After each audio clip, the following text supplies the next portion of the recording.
Welcome, everyone. This is the first episode of Dara podcast. I'm your host, Dara. For our first episode, we will talk about investment in Cambodia. I will go through the opportunities, the strategy over investment, and maybe see some opportunities that we can seek for investment in Cambodia. Now, the thing that I want to start off would be the industry, like the industry. What are the popular industry that we can see in Cambodia? So I would say that one of the big leading industry that I see boom in Cambodia would be real estate, EVs, and also the tourism as well.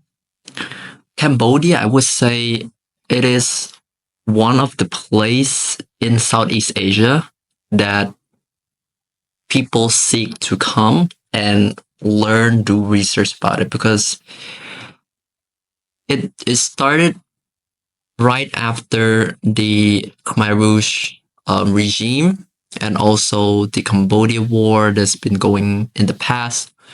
Many people don't expect to learn and know about Cambodia much, right?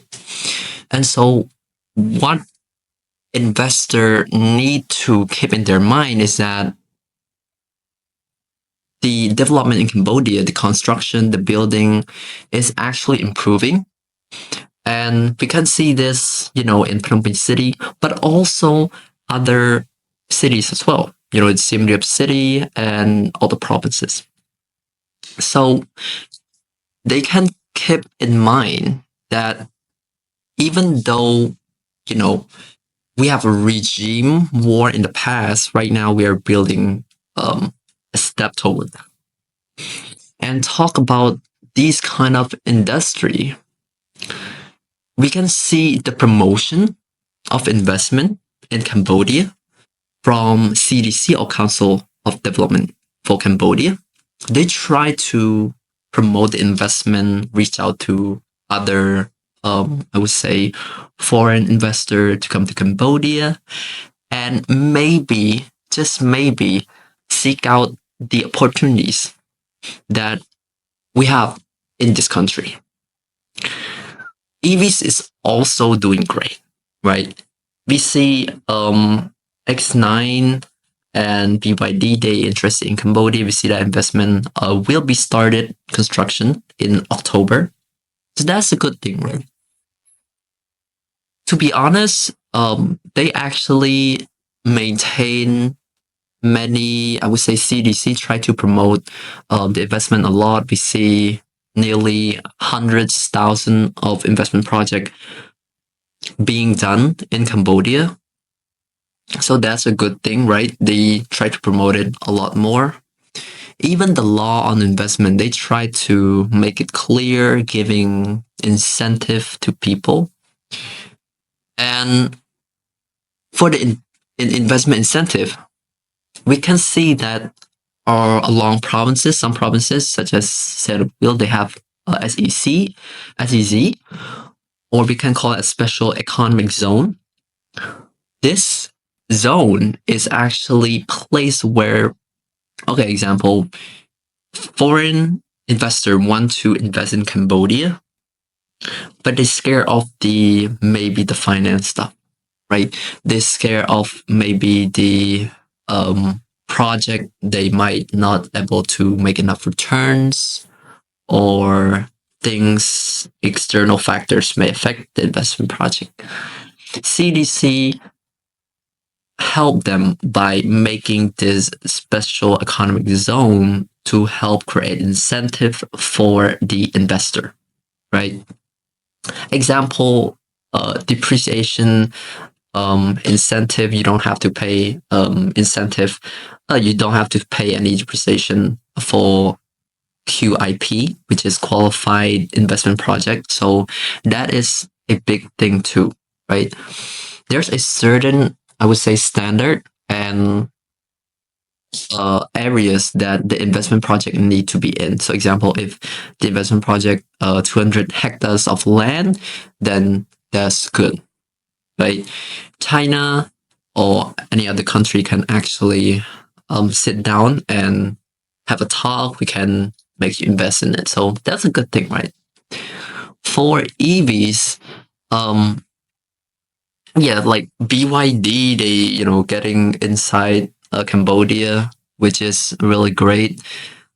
You know what I would seek to see in the future, like between BYD and Cambodia, is that there could be a car model that Cambodia may create and, able to learn the research and development or indeed from China BYD, because BYD, if you talked about it, it's just like a new company that started rivaling with Tesla, right? And Tesla right now is actually losing sale to them.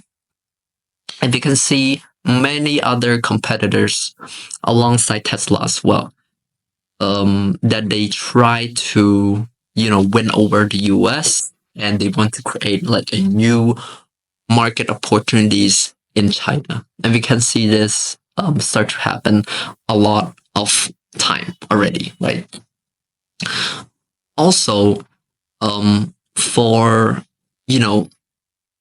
investment in tourism, we have been getting a lot of airline connection, such as with Japan, with China, Singapore, all of that connection really feel like a stepping stone, for Cambodia toward the future, right? Example, if, we want a family, it can support families, it can support students or generally business workers that want to, go to Cambodia or other countries, right?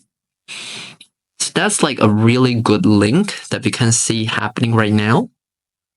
And maybe link the hospitality, which is the services that can promote the tourism sector. We can also see them, popping up and, in one case, such as increasing the usage of AI or technology at the airport or other kind of services for the country. And, regarding the services, we can see using in Grab Taxi, Pass app. So this also relate and build up the foundation to investment in technology as well, right?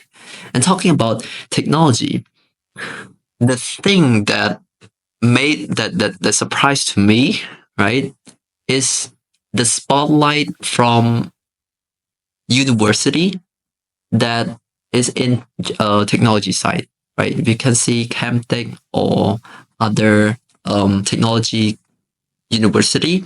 They start to promote all of this, and I would say the technology side in Cambodia is the most underrated sector. We have a lot of potential to, carry our development, our research to other countries, right? Even though, let's admit it, other countries such as China, such as US, Korea, Japan, they're already 1,000 steps ahead of us, right? But the one thing that I believe Cambodia can achieve is the resources that they have, which is the human capacity, and how they would try to bring university students, they bring workers in the technology side to build up in companies, right? And that's actually what I can see, in Facebook page, in other page, social media. They start to promote internship, career, right? Even hackathon, right? And for hackathon, the thing I like about hackathon is that they actually made a brainstorming ideas for students, for young entrepreneur to actually build up their dreams. Startups, technology, they have the capacity to build on their dreams, right? And I would say if they have dreams, young entrepreneurs, they can actually join this hackathon and be have given resources. They can learn in Cambodia what are the things that they can achieve, they can access. Example, in startup agricultural side, right? Let's talk about that. It's one of the sector that's, I would say, requires farmers to do many things, right? And we need to help farmers in accessing the information regarding to the soil, the products, right? Any kind of data regarding to the livestock as well, cows, other animals. So it's also up to them, also up to the young entrepreneur to make decision to help the farmers, right? They can do this. Internet of Things, IoT, it will help them into building what we call a digital world into agricultural side. But in the past, of course, I would say this, there are many startups that until nowadays been really successful in helping farmers along the way, right? They use what we call connecting B2C and B2B. B2B means business to business. They help the supplier and the agricultural business to connect with them, bringing more supplies. And also, B2C, business to consumer, right? The buyers, they want to see it happen. Right? They want to actually bring something to the table. And I believe they have the capacity to do it. Right? That's good. Now, all of this sector side in Cambodia, it's all good, right? But I want to point out into another sectors that could, I would say, maybe in the next 5 or 10 years, rival to the Southeast Asian countries. And that sector is the banking sector. Okay? For banking sector, I believe they have the securities that, example, for bonds, for loans, for other securities, they have it and they can use this to attract more investor, right? Bringing more fund to the countries.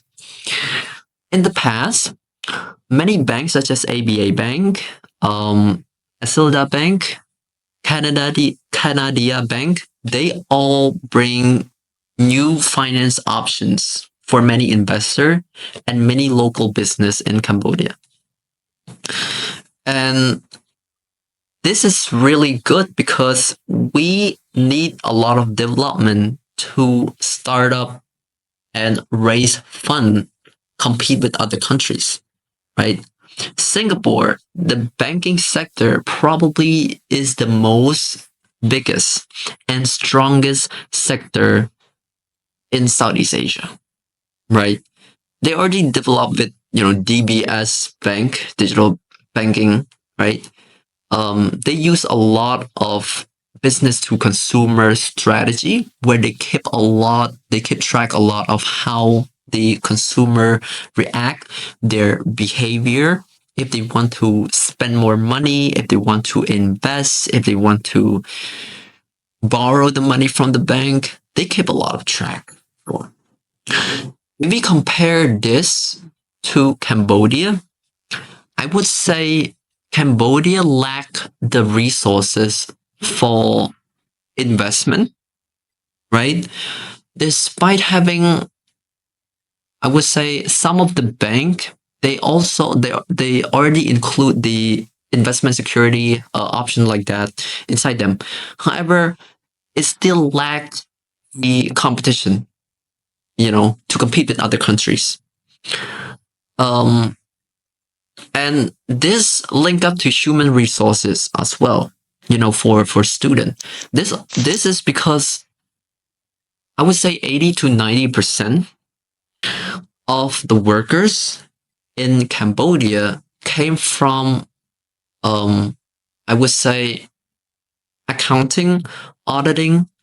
I'm talking about the number side, all right, not the social or IR, international relation, other stuff like that. No, I'm talking about the number, bachelor degree side, right? They come from accounting, they come from auditing. So it's also great to see them, building this foundation, but we also lack like the finance and investment people. Okay. I don't blame university for the students. They're also, finance bachelor in Cambodia too. But it's again up to students to choose what they want to learn, right? And looking at investment security, even though students don't really make I would say, a big amount of contribution to the investment society, they're still professional that help build a foundation in Cambodia within the investment sector, right? We can see this example for real estate, CBRE. This is a company that work on real estate, right? We can also see other companies such as Mega Asset Management. They help to bring on the real estate development and how investors should manage their money, their asset as well. So that's a good thing. We can see from the professional side, the expert side. I hope that, in the future, maybe 10 more years, there would be the same amount of portion that finance industry could compete with the auditing or accounting industry, right? Hopefully, that will be the same proportion. Right now, it's not. It's just below the auditing or accounting bachelor degree, right? But anyways, back to the investment in Cambodia. I always think of a resources, a thing that maybe young learner can actually learn about investment. Because, in the US, like JP Morgan Bank, other bank, they have this like insane amount of complex finance structure, right? What I mean is that when you go to that kind of bank, if you don't have the knowledge, if you don't have the resources to understand all the transaction, how it works, you will completely be doomed. Like everyone will dominate you, bro. That is just how I see it. So, looking into Cambodia, it's a different story, right? There should be something that be a foundation for Cambodia to really leap over the US. I'm not saying like leap completely, but accelerate the learning performance for finance and investment in Cambodia, right? Security of Cambodia, the stock exchange, they help to, have training inside the investment, train students. So that's a good thing. Maybe I would say what they can do, and this is my recommendation for them, is, build like a small kind of communication hub, right? Or a study hub that university students can actually apply, learn, take exam, build a degree with it, right? So, when they actually go outside the countries or they, apply for jobs, they have this certificate or a degree that actually certified by the CSX, right, Cambodia Stock Exchange. And this would, build not just reputation, but also like what we need to know, as an investment learner toward the countries. Okay. Even though a lot of, real estate developer or experts or investment professional, they have been doing well in the real estate side. We also need a lot of young people in the future toward other industries. We cannot just solely rely on real estate toward this kind of investment in Cambodia. Example, if this were to happen, if young people actually in Cambodia, if young people have the courage, the knowledge, the inspiration over investment with other sectors, they can work with other sectors such as the technology side. Because technology right now, what I can see is the opposite of investment, right?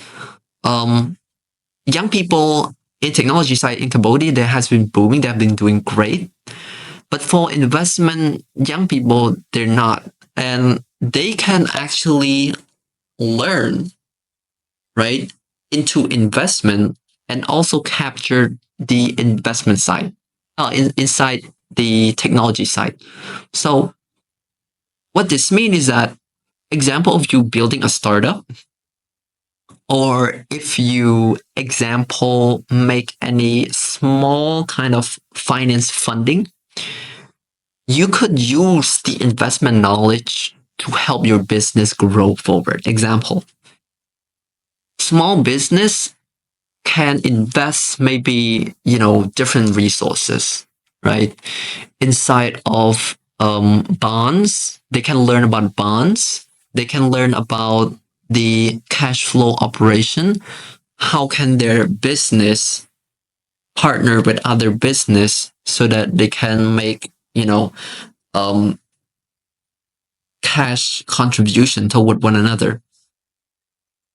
This may be similar to business development or a sponsor type business where people try to, make marketing schemes, strategies for another company, and they earn the income, services income for them. And they try to, make partners. It's similar to that. But what I try to say is that it's more into the investment and finance side, right? This go really deep into the bond and security that small business can invest. And maybe bank can have like an option. They can have a new business plan for small business to actually invest in. Right now in Cambodia, a lot of big company, they can, of course, invest in bank using, the bond, the security, the green bond, example of this stuff. However, it's not really implied to small business. If bank were to, you can argue with me, right, against me. If bank really to, transfer or lend money to small business, it would be a microfinance bank, right? Where it only operates with the bank sector. But they can, of course, they can diversify their market and bring new investment scheme toward the small sector side, right? But I don't blame them right now. Maybe we lack the capacity, the human resources, all of that stuff. So they can take it easy, right? But maybe another 2 to 3 years, try to step up into how they build human resources for investment career.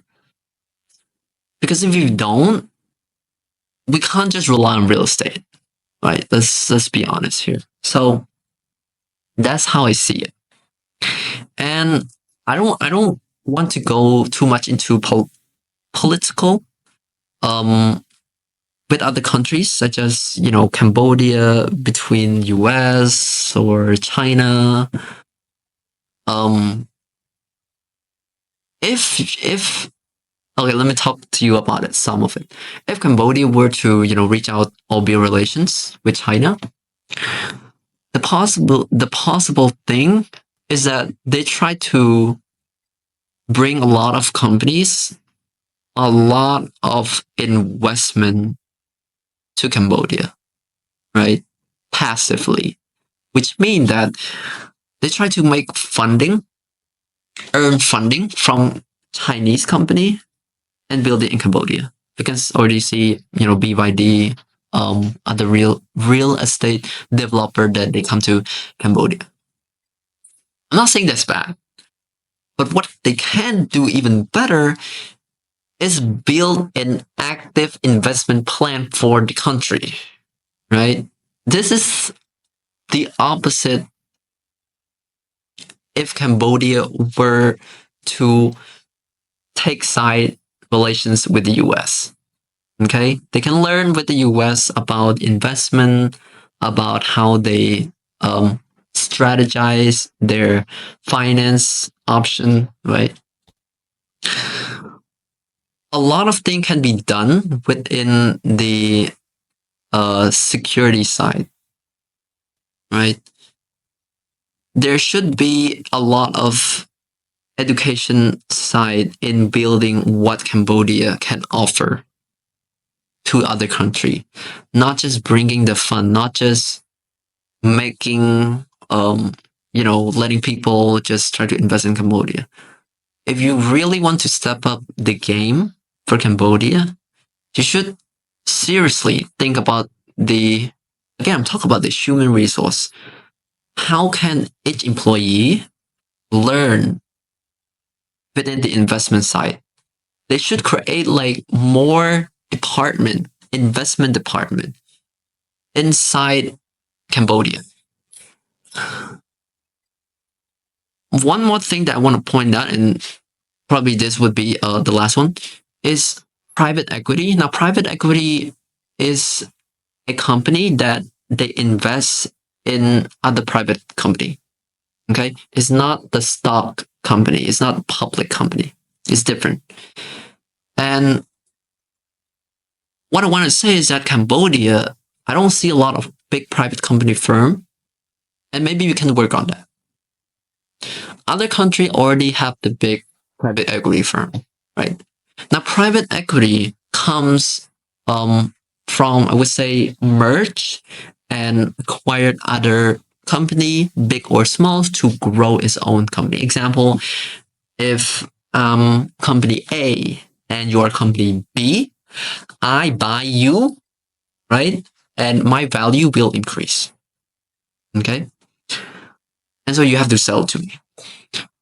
So if you talk about like the life cycle of a private equity firm or the development stage, private equity roams and build foundation inside private sectors, right? They buy companies, they make sales to investor for the private sector. They try to learn into what the small company or big business do, right? They tell to investor and maybe they sell to investor, or they buy it themselves. So let me give you an example. If you have a startup and there would be a mid-sized business, coming up, that mid-sized business can actually buy the startup. If they see that startup is looking great, it developed well, right? They can actually improve the foundation into this. Or after, the mid-size already bought the startup company, maybe another big company, presumably private equity, they can actually make this sales to other investors, right? That goes to the private equity firms. Again, Cambodia is far-fetched from that ideas because we lack the, I would say, the funding right now. One of the good thing for doing business with China is that we get the funding, right? That's the good thing. So if Cambodia were to actually step up their game and move toward not the path that I'm saying, but the path like right now in the current economic situation, maybe they can break ties and make economic ties with China. They bring a lot of fun, and please hope so. They can build private. Okay, I'm gonna do 3 recommendations. Number 1, they can invest and make the funding to small business so they can grow small business, medium-sized business, private sector, right? In order them to grow. Number 2, build a lot of foundation inside investment. I don't have any argument toward the other side of bachelor degree, like IR law, doctor, accounting, auditing. They can learn about that, but we need a lot of investment source, okay, to build an active investment plan. All right.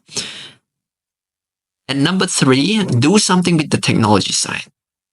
I see a lot of, small and medium enterprise, example for Khmer enterprise, they bring in a lot into, they build hackathon, they bring a lot of plan into small business.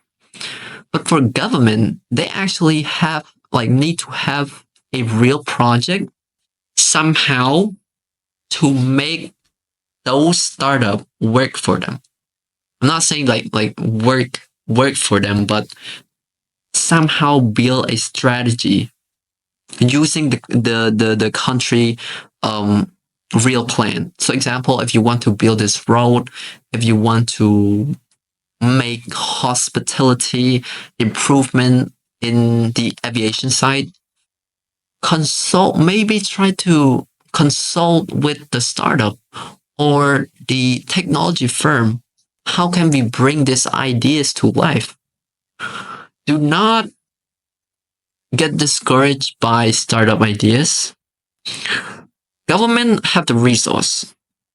Startup, they just have a lot of smart size in them, and they need a lot of investment strategy too. So to end this up, investment in Cambodia, I see a lot of good side, from China coming to Cambodia, but we also need to build a foundation into how Cambodia can move forward. I call it the active investment plan. Okay. But yeah, that's all for the first episode podcast. For this Dara podcast, I will see you in the next episode for the podcast. Thank you.